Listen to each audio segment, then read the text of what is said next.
अनु, मेरा फोन ला दो, अब तक चार्ज हो गया होगा। बहुत बार हम इस तरह से बोलते हैं कि अब तक ऐसा हो गया होगा, अब तक फोन चार्ज हो गया होगा, अब तक दुकान खुल गई होगी, अब तक बैंक खुल गया होगा। इंग्लिश में बोलते हुए इस तरह की बातों में हम यूज करते हैं by now. The phone should be charge by now, the shop should be open by now, the bank should be open by now. अब आप एक सेंटेंस बनाओ कि अब तक खाना रेडी हो गया होगा और मुझे कमेंट्स में बताओ। अनु, ये चलेगी? डार्क चॉकलेट नहीं ला पाया। क्यों? अरे 20 रुपए कम पड़ रहे थे। मैंने कहा 20 रुपए कम पड़ रहे थे, इसकी इंग्लिश क्या होगी? I was short by 20 rupees. I was short by 20 rupees. इसी बात को प्रेजेंट में कहें कि मुझे 20 रुपए कम पड़ रहे हैं, I am short by 20 rupees. या किसी और के लिए कहना हो कि उसको 20 रुपए कम पड़ रहे थे, he was short by 20 rupees. या उसको 10 रुपए कम पड़ रहे हैं, he is short by 10 rupees. अब आप एक सेंटेंस बनाओ कि मेरे दोस्त को 50 रुपए कम पड़ रहे हैं और मुझे कमेंट्स में बताओ। अवल, राहुल की जॉब चली गई है। राहुल स्ट्रांग है, he will whether the storm. मैंने कहा he will whether the storm. इसका मतलब क्या है? इसका मतलब है कि वो इस मुश्किल समय को झेल लेगा, उसमें से निकल आएगा। वेदर द स्टॉर्म का एक्चुअल मीनिंग होता है कि स्टॉर्म यानी तूफान से बचकर निकल आना। सो राहुल उस मुश्किल समय से बचकर निकल आएगा, उस समय को झेल लेगा। अब आप एक सेंटेंस बनाओ कि कई लोग मुश्किल समय को नहीं झेल पाते और मुझे कमेंट्स में बताओ। इससे भी ठंडा चाहिए। Yes, the colder the better. मैंने कहा द कोल्डर द बेटर। इसका मतलब है कि जितना ज्यादा ठंडा उतना ही अच्छा होगा। इसी तरह आपको कोई पूछे कि पिज्जा कितना कुरकुरा चाहिए, तो आप बोलो द क्रिस्पियर द बेटर। जितना ज्यादा कुरकुरा उतना ही अच्छा। अगर आपको कोई पूछे चपाती कितनी सॉफ्ट चाहिए, आप बोलो द सॉफ्टर द बेटर, यानी जितनी ज्यादा सॉफ्ट उतनी ही अच्छी होगी। अब मान लो आपको कोई पूछे कि कॉफी कितनी स्ट्रांग चाहिए, और इसके जवाब में आप इंग्लिश में कैसे बोलोगे, आप मुझे कमेंट्स में बताओ।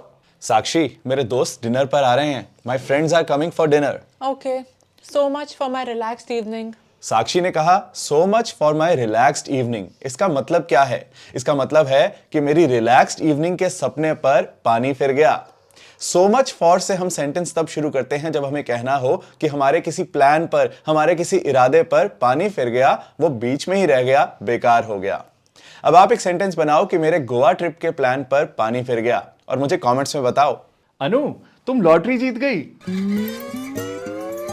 जब उसे पता चला कि वो लॉटरी जीत गई तो वो बेहोश हो गई। इसे इंग्लिश में कैसे बोलेंगे? When she heard that she had won the lottery, she fainted. इसी तरह से एक और सेंटेंस बनाते हैं। जब उसे पता चला कि वो एग्जाम में पास हो गई तो वो खुश हो गई। When she heard that she had passed the exam, she became happy. अब आप एक सेंटेंस बनाओ कि जब उसे पता चला कि वो एग्जाम में फेल हो गई तो वो उदास हो गई, और मुझे कमेंट्स में बताओ। साक्षी, एक और बॉलीवुड पार्टी का इनविटेशन आया है। I am not really interested. Been there, done that. Sakshi ने कहा been there done that.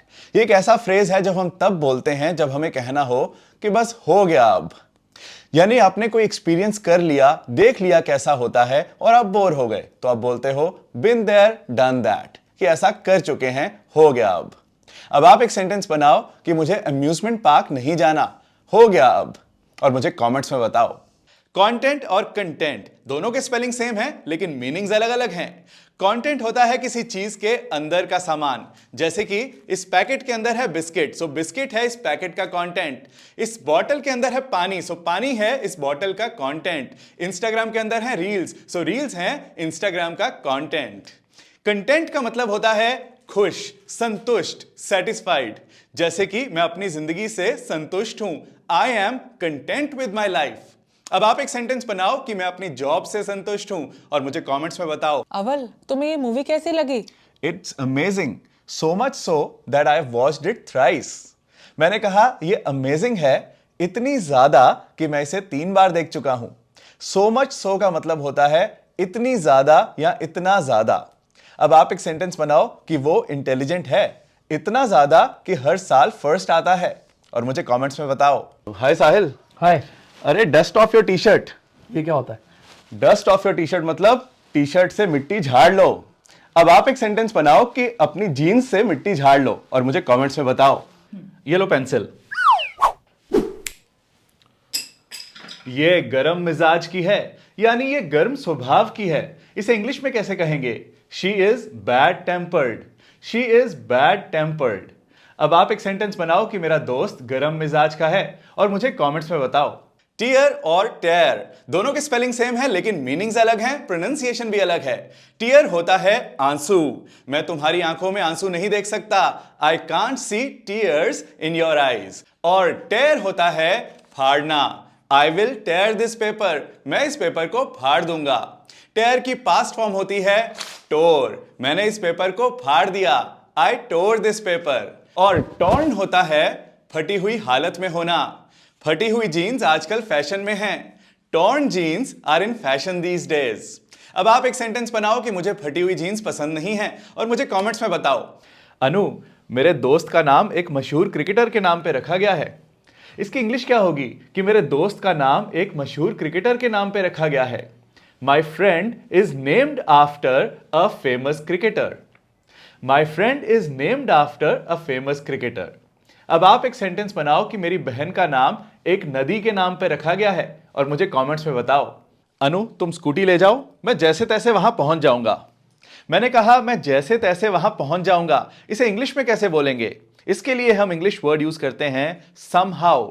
Somehow मतलब जैसे तैसे, कैसे भी करके, किसी ना किसी तरीके से। मैं जैसे तैसे वहां पहुंच जाऊंगा। I reach there somehow. अब आप एक सेंटेंस बनाओ कि मैं जैसे तैसे अपने बॉस को छुट्टी के लिए राजी कर लूंगा और मुझे कमेंट्स में बताओ। इस मजेदार लेसन की तरह मेरा फुल स्पोकन इंग्लिश कोर्स भी बहुत अलग है, बहुत खास है, जिसमें मैंने बिगिनर लेवल से लेकर एडवांस लेवल तक स्टेप बाय स्टेप इंग्लिश सिखाई है और बोलने की प्रैक्टिस भी करवाई है। इसमें आपको नोट्स मिलेंगे, क्विजेस मिलेंगे, प्रैक्टिस ग्रुप होगा जिसमें स्टूडेंट्स ऑडियो और टेक्स्ट मैसेजेस में प्रैक्टिस करते हैं और रिकॉर्डेड लेसन तो मिलेंगे ही मिलेंगे, और साथ में लाइव क्लासेस की ऑप्शन भी है। आपके प्यार से मुझे इंडिया का most trusted online English coach का अवार्ड मिला है और इसी प्यार के लिए कह रहा हूं कि ये कोर्स जरूर ट्राई करो, आपकी लाइफ चेंज कर देगा। लिंक डिस्क्रिप्शन में है या फिर आप avvalenglish.com पर भी जा सकते हैं। अगर होना है सफल तो फॉलो अव्वल।